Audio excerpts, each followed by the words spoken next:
Do you think middle-class parents parent differently? Do children of wealthier parents learn something different than children of poorer parents? Do you think so? I suspect that many of us do think so.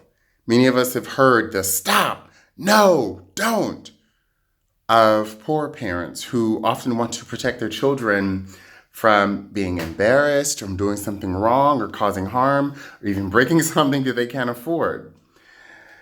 But there's something more insidious that's happening, and we need to understand it. And I want to just briefly, very quickly, talk you through something that I've read in The Economist. It is from a special report on marriage, and this came out in November.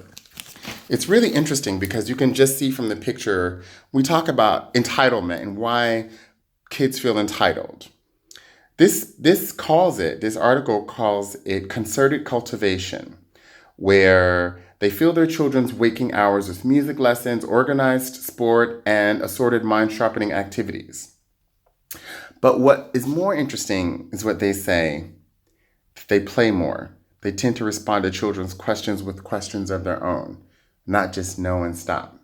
They respond to the children's curiosity. And when you don't respond to your children's curiosity and cultivate it, what you do is squash it. What's the danger of that? According to this article, and I'll read it for you, just one paragraph. This style of child rearing is easy to mock. The problem with concerted cultivation is not that it is ridiculous, according to this article, but that it is extremely effective. Affluent children raised in this way are exposed to many more words and complex ideas than poorer children.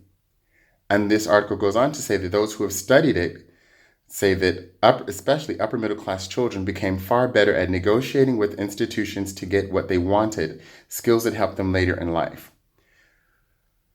Exposing your children to more words, ideas, feeding their curiosity, trains them in agency, gives them the ability to negotiate for what they want, not only with institutions, but with individuals. When you start your parenting with no, stop, don't do that, you're squashing your child's ability to develop agency.